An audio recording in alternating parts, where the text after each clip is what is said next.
আমার একজন বান্ধবী ছিল ইহুদি মেয়ে বিয়ের আয়োজন করলো বাবা, অনেক বড় ধন সম্পদের মালিক বাবা। ইহুদি মেয়ের আয়োজন করলো বিয়ের, কিন্তু বান্ধবী বাবাকে সাফ জানায় দিল, বাবা আমার একজন বান্ধবী আছে, নাম হলো ফাতেমা। ফাতেমা যদি আমার বিয়েতে না আসে তাহলে আমি বিয়ে বসবো না, এই বিয়েতে আমি রাজি না। ইহুদি কই, মারে কে সেই ফাতেমা? বান্ধবী কয়, ফাতেমা হলো মুহাম্মাদুর রাসূলুল্লাহর মেয়ে। এই কথা বলতে ইহুদি কয়, মারে মুহাম্মদ তো গরিব মানুষ, ফাতেমা সে তো গরিবের মেয়ে, কাপড় চোপড় তেমন দামি নয়। আমার আজকে অনুষ্ঠান হবে ভিআইপি মানুষের জন্য, রাজা বাদশাদের ছেলেরা, রাজা বাদশারা আজকের আমার বিয়ের আয়োজনে এই অনুষ্ঠানে তারা হবে গেস্ট, তাদের শ্রেণীতে ফাতেমা যায় না। মা, ফাতেমা যদি কোনো রাজার মেয়ে হতো তাহলে আমি তোমার এই কথাটা গ্রহণ করতাম, কিন্তু না রে মা, এটা হয় না, আমি পারবো না। সাথে সাথে মেয়েটায় মাকে জানাই দিল, মা আব্বুকে বলো আয়োজন করার দরকার নাই, আমার বান্ধবী ফাতেমা যদি বিয়েতে না আসে গো, আমি এই বিয়েতে রাজি না। মেয়ে সাফ বাবাকে জানাই দিল, ফাতেমা যদি বিয়েতে না আসে তাহলে সে কিন্তু এই বিয়ে বসবে না, এই বিয়েতে সে রাজি না। পড়ছে বাবা বিপদে। তখন বাবা কয়, মারি তাহলে একটা চিঠি লিখ, একটু দেখ তার বাপ দাদা অথবা ফরিদাদার মধ্যে কেউ রাজা বাদশা ছিল কিনা, এতটুকু যদি পাওয়া যায় তাহলে তো স্ট্যাটাসটা মিলবে, সমান থাকবে, শ্রেণী ঠিক থাকবে। চিঠিটা দেওয়ার পর নবীজির মেয়ে খাতুনে জান্নাত তখন ছোট্ট বালিকা, তিনি উত্তরে লিখলেন, বান্ধবী আমি মক্কায় একজন গরিবের ঘরে জন্মেছি, আমার আব্বার নাম মুহাম্মদ, আমার বাপদাদা কেউ রাজা বাদশা ছিল না, তবে আমার বংশ আরবের শ্রেষ্ঠ বংশ, সম্মানী বংশ। আর এতটুকু মনে রেখো, পৃথিবীতে যত রাজা বাদশার জন্ম হন, সকল রাজার রাজা যিনি, আসমানের মালিক, কুল কায়নাতের মালিক, সকল বাদশার বাদশা যিনি, তার বন্ধু হলেন আমার আব্বা। उल्फत में तेरी वही सीने दंदान को तूरा, बो बकर उमर नक्श कदम तेरा न छुरा। उल्फत में तेरी वही सीने दंदान को तूरा, बो बकर उमर नक्श कदम तेरा न छुरा। आयुष्क नबी वाकी असरार मदीना, सुल्तान का सुल्तान है सुल्तान मदीना, सरकार का सरकार है सरकार मदीना, गुलजार का गुलजार है गुलजार मदीना। अल्लाह ने मक्का ही में ये काबा बनाया, इस काबा का काबा तेरी मरकद को बनाया। अल्लाह ने मक्का ही में ये काबा बनाया, इस काबा का काबा तेरी मरकद को बनाया। ऐसा लम्हा जी चले जा राह मदीना, सुल्तान का सुल्तान है सुल्तान मदीना, सरकार का सरकार है सरकार मदीना, गुलजार का गुलजार है गुलजार मदीना। এইবার ইহুদি কয়, না তাহলে হবে না, মেয়ে সাফ সাফ জানায় দেয়, তাহলে আমিও বিয়ে বসবো না। পড়লো বিপদ। আল্লাহ নবী, রহমতের নবী, মায়ার নবীর কাছেও যখনই খবর চলে আসলো, সাথে সাথে জিব্রাইলে আমিন। ঘটনা তো আল্লাহ পাক সব দেখতেছেন, শুনতেছেন। আল্লাহ কয়, ফাতেমা গরিবের কাপড় পরে যাবে বিদায়। এই মানুষগুলা ইহুদি ফাতেমাকে বিয়েতে নিতে রাজি হয় না, দাওয়াত দিতে রাজি হয় না। জিব্রাইল, তুমি জান্নাত থেকে ফাতেমার জন্য 2টা কাপড়ের সেট তার জন্য নিয়ে যাও। জিব্রাইল আমিন জান্নাত থেকে 2 সেট কাপড় নিয়ে আসলেন। আল্লাহর নবী, রহমতের নবী, মায়ার নবী, দয়ার নবী যখন ফাতেমাকে বললেন, ফাতেমা কাপড়গুলা খোলো, প্যাকেটটা খোলো, জিব্রাইল জান্নাত থেকে তোমার জন্য কাপড় নিয়ে এসেছে। খাতুনে জান্নাত ফাতেমা রাদিয়াল্লাহু তাআলা আনহা ওই থেকে ইহুদির মেয়ে জানায় দিছে, বাবা ফাতেমার গায়ে কি কাপড় থাকলো না থাকলো, কতটা দাম আর কতটা কম দাম, এটা দেখার বিষয় নয় বাবা। শুনো, ফাতেমা মক্কার সবচেয়ে সম্ভ্রান্ত বংশের মেয়ে, কুরাইশ বংশের মেয়ে। তার বাবা মুহাম্মদ, নবী মানতে তোমরা না পারো, ধর্মের ভিন্নতা থাকতে পারে, কিন্তু মুহাম্মদকে আলামিন উপাধি দিয়েছে ওই কাফের কুফফাররাই। তোমরাই মুহাম্মদকে আলামিন বলো, সম্মানী বলো, একজন সম্মানী ব্যক্তি। অতএব বাবা আমি জানাই দিলাম, দাওয়াত দেওয়াই লাগবে। ফাতেমা কি কাপড় পরে আসলো সেটা দেখার বিষয় নয়, ফাতেমা না আসলে আমি বিয়ে বসবো না। শেষ পর্যন্ত জান্নাতি পোশাক তিনি পাইলেন। এই জান্নাতি পোশাক পইরা যখন বান্ধবীর বিয়ের আসরে তিনি ঢুকলেন, সবগুলি মানুষের কান খাড়া হয়ে গেছে। দুনিয়ার কাপড়ের সাথে কোনো মিল নাই, দুনিয়ার কাপড় এত সুন্দর হয় না, জান্নাতি কাপড় এত সুন্দর, এত সুন্দর, এত দামি, এত অলংকার সজ্জিত। সবার চোখ খারাপ হয়ে গেছে, কান খারাপ হয়ে গেছে, চোখগুলা বড় বড় হয়ে গেছে। বান্ধবীর কাছে যেয়ে বসলেন। শুধু কাপড়ের সৌন্দর্য নয়, এই কাপড় থেকে এমন এক খুশবু বের হয়েছে, গোটা এলাকা খুশবুতে মোহিত হয়ে গেল। বান্ধবী কাছে বইসা কয়, বান্ধবী এই কাপড় কোত্থেকে আনছো? সবাই তোমার পোশাকের দিকে তাকায়, পোশাকের দিকে সবাই তাকায়। কোন মার্কেট থেকে পোশাক আনছো সবাই তো জানতে চায়।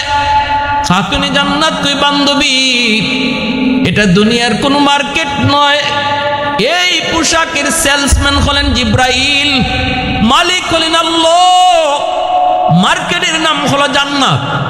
বান্ধবী কই, এই মার্কেটে কেমনে যেতে হয়? তায়েফের জমিন থেকে আল্লাহর নবী ফিরে আসার পর মায়ের নবী, দয়ার নবী, রক্তাক্ত আল্লাহ নবী, রহমতের নবী, নবীজির কন্যাগণ একে একে এসে এসে মায়ার নবীকে সান্ত্বনা দেন। সবাই সান্ত্বনা দেন, কিন্তু নবীর কলিজার টুকরা মেয়ে ফাতেমা ঘরের ভিতরে ঢুইকাই তিনি দরজা বন্ধ করে দিলেন। একে একে সবাইকে বের করে দিলেন। আল্লাহর নবী মায়ার নবীকে একা ঘরে রেখে দরজা বন্ধ করেন। নবীজি জিজ্ঞেস করেন, ফাতেমা দরজা কেন বন্ধ করো? ফাতেমা বলেন, বাবা গো, দরজা বন্ধ করে আমি তোমার আল্লাহর সাথে তোমার মাধ্যমে কিছু কথা বলবো।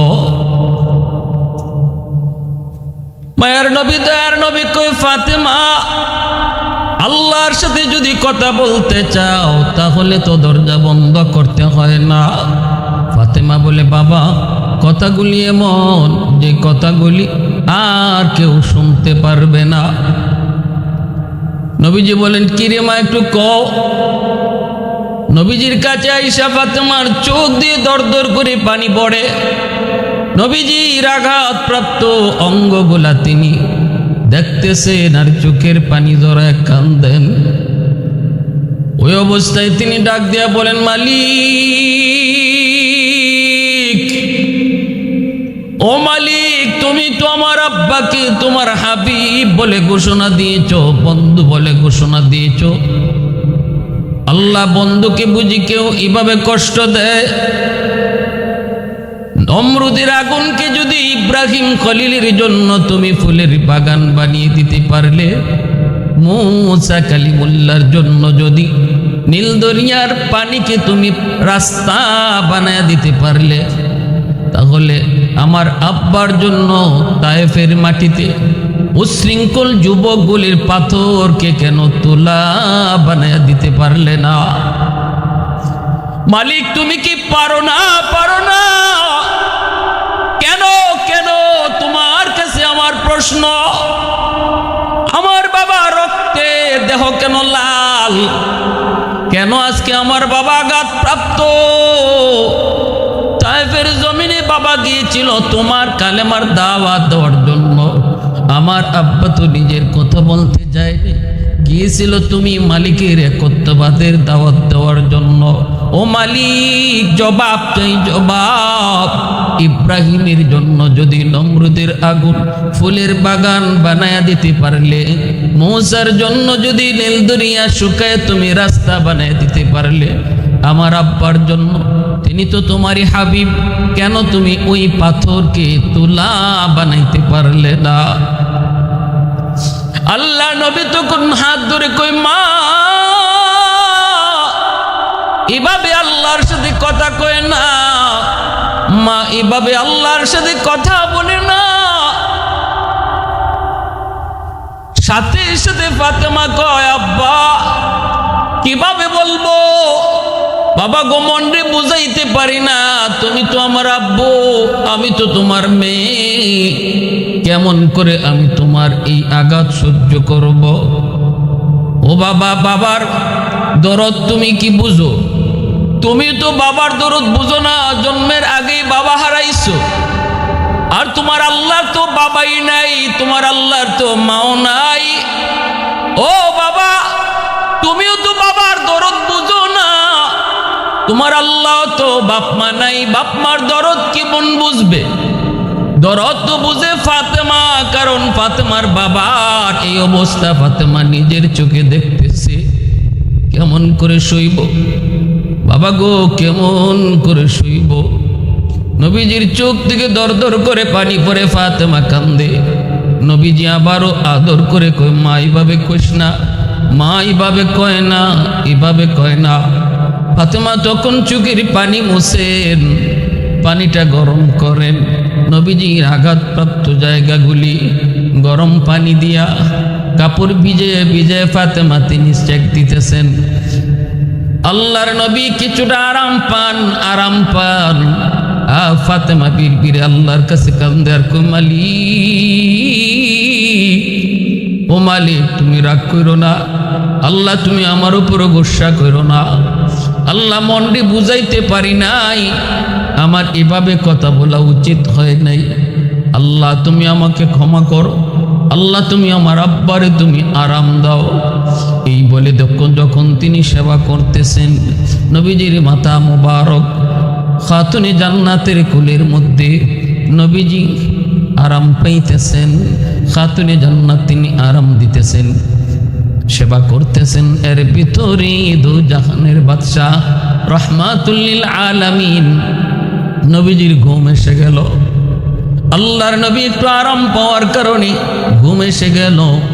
নবীজি চোখ লাগা মাত্রই স্বপ্নে দেখেন নবীজির মাথার পাশে দক্ষিণী মা আমেনা বসা আছেন গো, আর নবী তার মায়ের কোলেই মাথাটা রেখে আছেন। মা আমেনা নবীকে সেবা করতেছেন, সান্ত্বনা দিতেছেন। মূলত নবীজি মাথা রাখছেন কলিজার টুকরা মেয়ে ফাতেমার কোলে, কিন্তু স্বপ্নে দেখেন, স্বপ্ন যুগে মা আমেনা তিনি নবী মাথাটা কোলে রাইকা সেবা করেন। ওই অবস্থায় নবীজি সাথে সাথে মাকে পেয়ে আর দেরি করলেন না, সাথে সাথে মার হাতটা ধরে বলতেছেন, মা গো, ও মা, 6 বছর বয়সে তোমাকে মক্কা মদিনার রাস্তা আবুয়া নামক জায়গায় হারাইছি। সেদিন থেকে আর কোনোদিন মা বলে ডাকতে পারি নাই।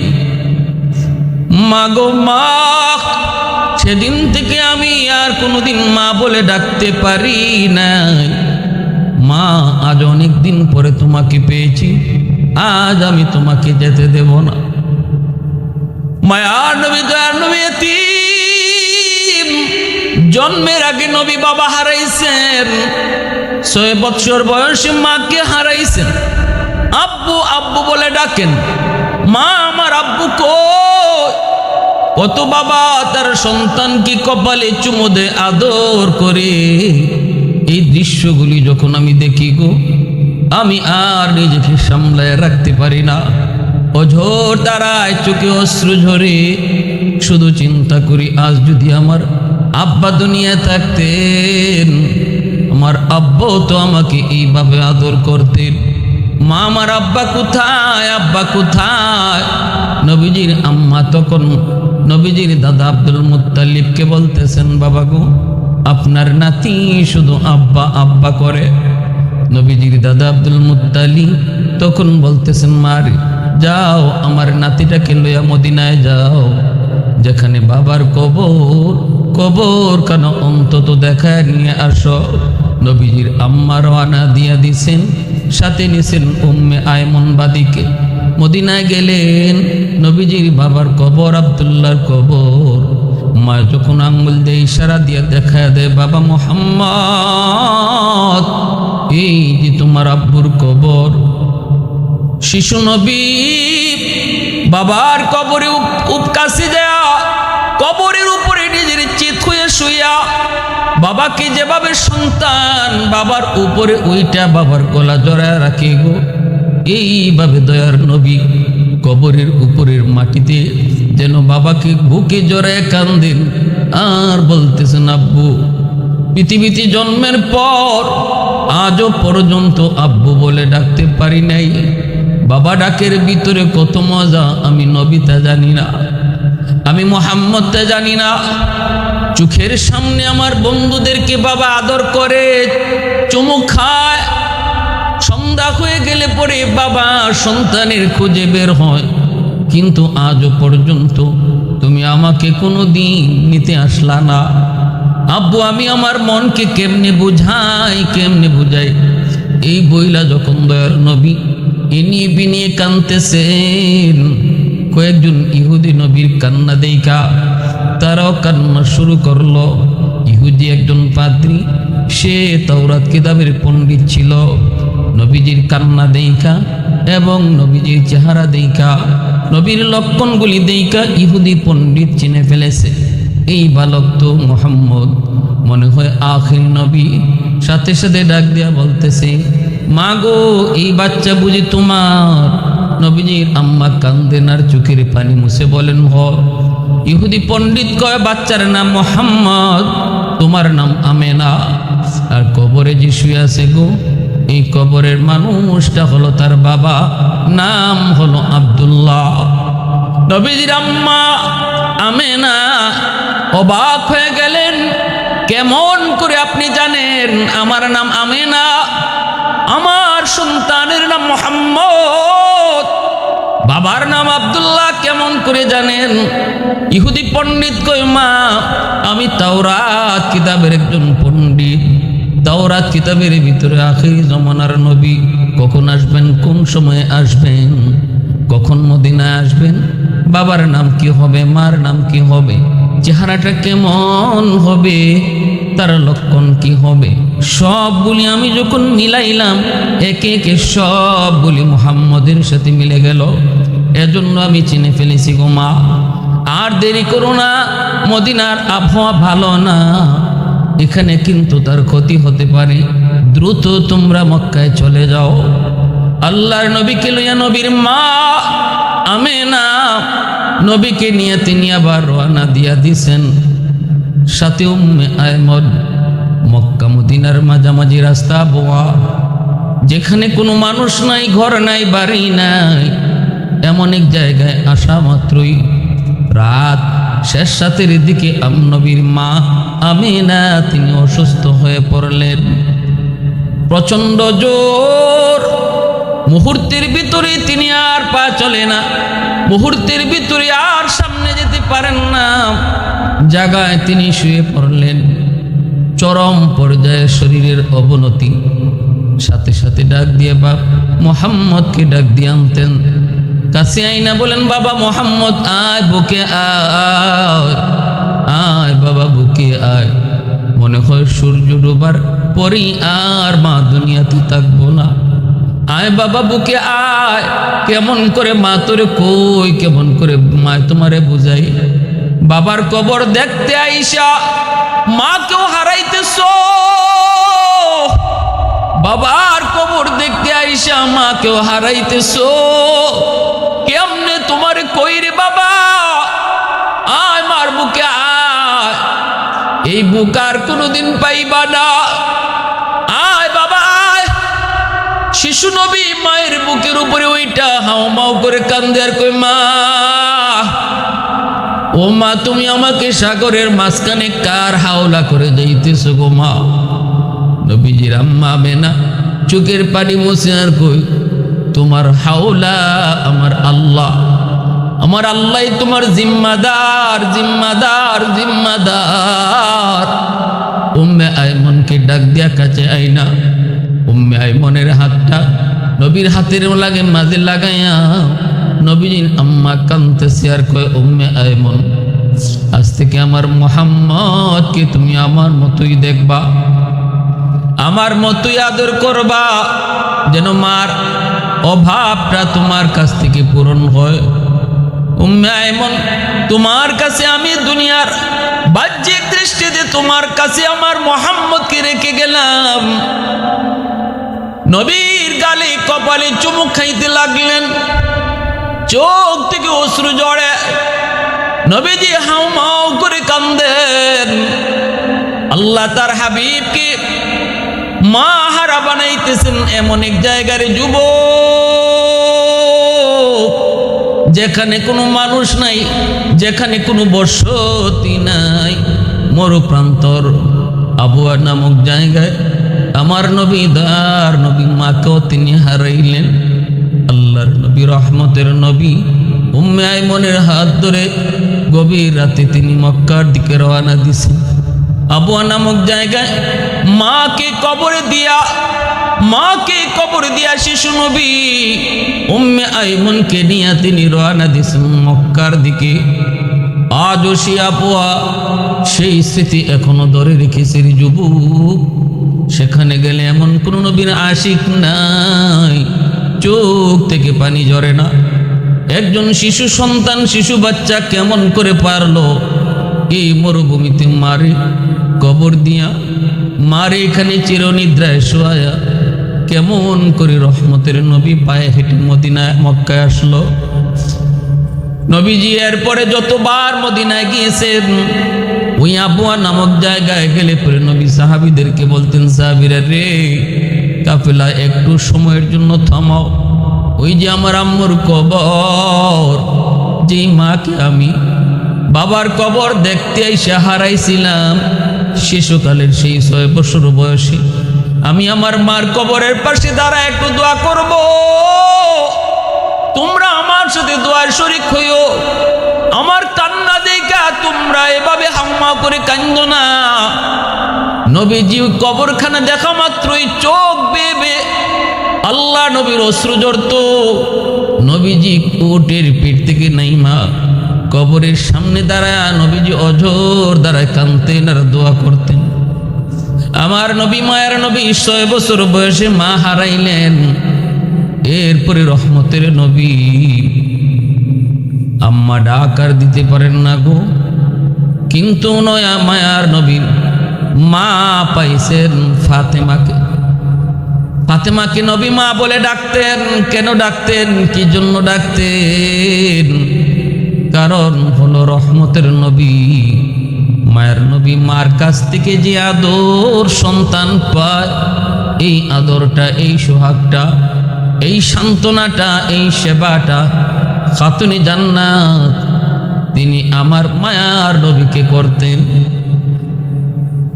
আম্মা জান খাদিজাতুল কুবরা রাদিয়াল্লাহু তাআলা আনহার ইন্তেকালের সময় নবী যেমন কাঁদেন, ফাতেমাও কাঁদেন। ফাতেমা চুঠো নবী যখন বারবার শুধু একই চিন্তা করে কাঁদতেছিলেন, চোখের পানি ঝরা, আমার খাদিজা যতদিন ছিল বেদিন বেঈমানরা আমার দিকে চোখ তুলে তাকাইতো না।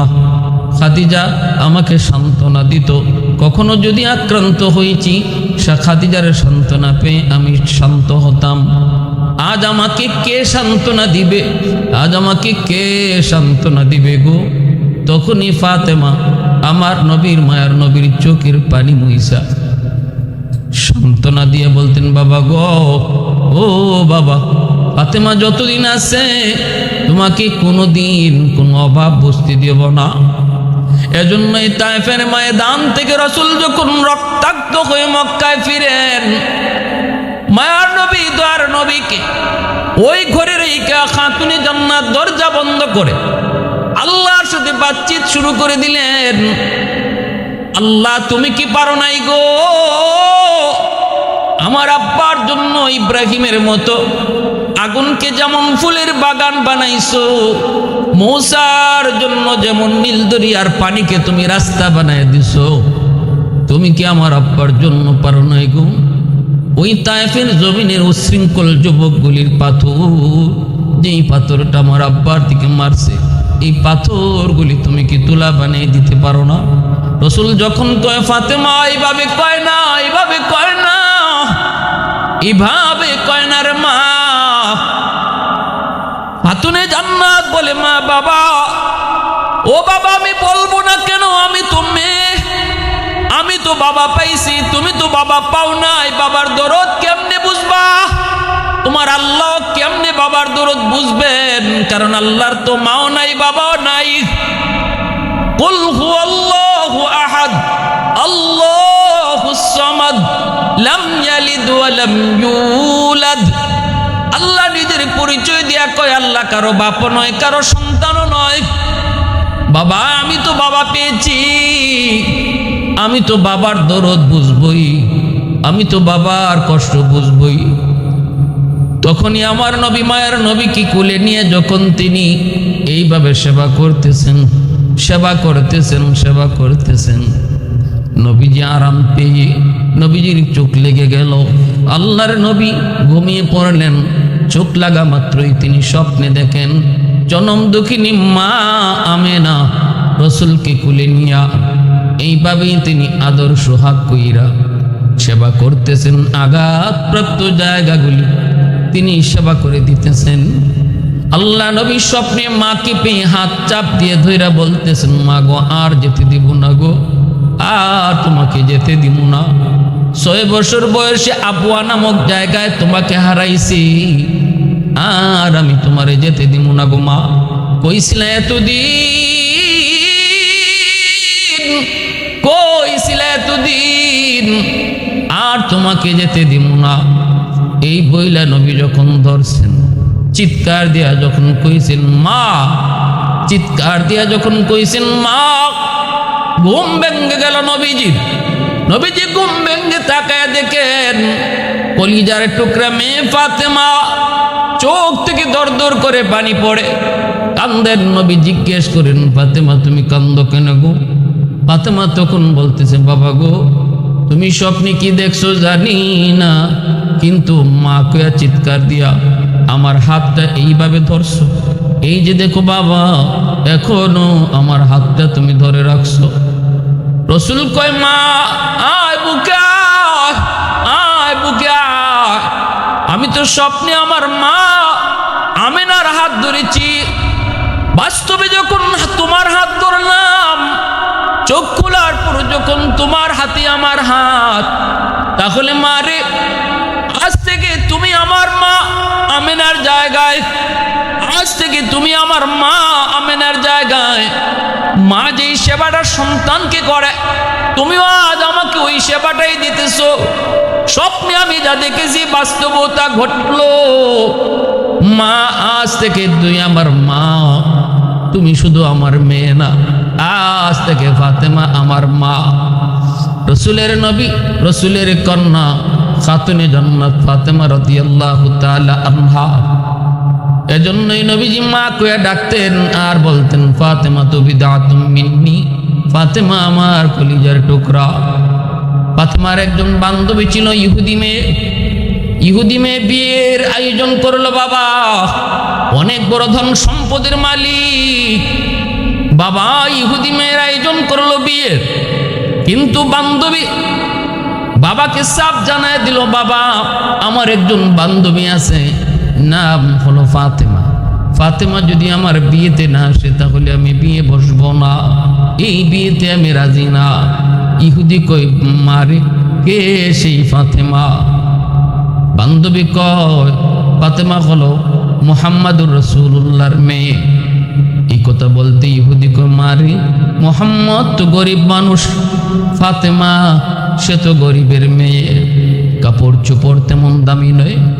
আমার আজকে অনুষ্ঠান হবে ভিআইপি ভিভিআইপি মানুষের জন্য, রাজা বাদশাদের ছেলেরা, রাজা বাদশারা আজকের আমার বিয়ের আয়োজনে এই অনুষ্ঠানে তারা হবে গেস্ট, তাদের শ্রেণীতে ফাতেমা যায় না।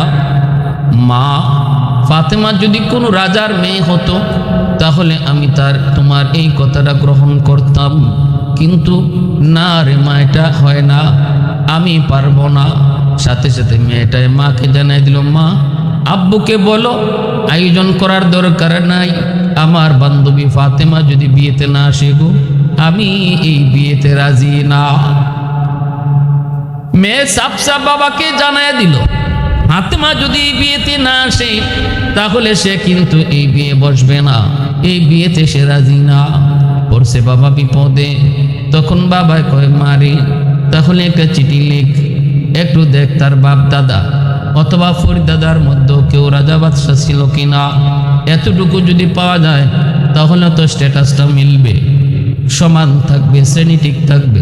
চিঠিটা দেওয়ার পর নবীজির মেয়ে খাতুনে জান্নাত তখন ছোট্ট বালিকা, তিনি উত্তরে লিখলেন, বান্ধবী আমি মক্কায় একজন গরিবের ঘরে জন্মেছি, আমার আব্বার নাম মুহাম্মদ, আমার বাপদাদা কেউ রাজা বাদশা ছিল না, তবে আমার বংশ আরবের শ্রেষ্ঠ বংশ, সম্মানী বংশ।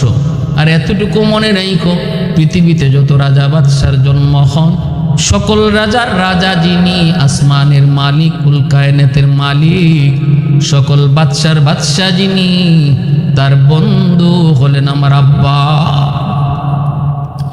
उल्फत में तेरी वही सीने दंदान को तूरा, बो बकर उमर नक्श कदम तेरा न छुरा।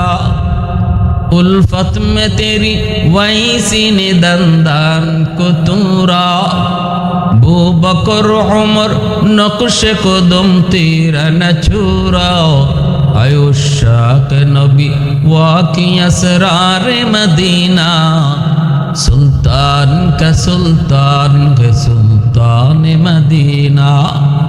सरकार का सरकार है सरकार मदीना, गुलजार का गुलजार है गुलजार मदीना। अल्लाह ने मक्का ही में ये काबा बनाया, इस काबा का काबा तेरी मरकद को बनाया। अल्लाह ने मक्का ही में ये काबा बनाया, इस काबा का काबा तेरी मरकद को बनाया। ऐसा लम्हा जी चले जा राह मदीना, सुल्तान का सुल्तान है सुल्तान मदीना। सरकार का सरकार है सरकार मदीना, गुलजार का गुलजार है गुलजार मदीना।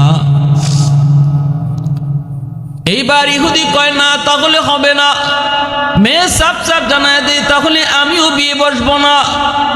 পড়ল বিপদ। আল্লাহ নবী, রহমতের নবী, মায়ার নবীর কাছেও যখনই খবর চলে আসলো, সাথে সাথে জিব্রাইলে আমিন।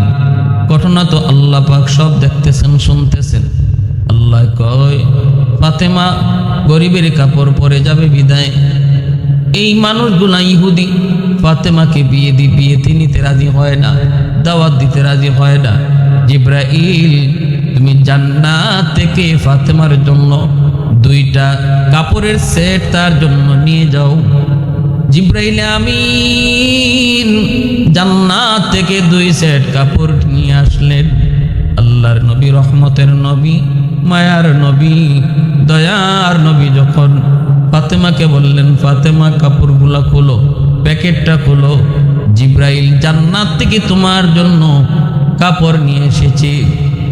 খাতুনে জান্নাত ফাতেমা রাদিয়াল্লাহু তাআলা আনহা ওই থেকে ইহুদির মেয়ে জানায় দিছে, বাবা ফাতেমার গায়ে কি কাপড় থাকলো না থাকলো, কতটা দাম আর কতটা কম দাম, এটা দেখার বিষয় নয় বাবা।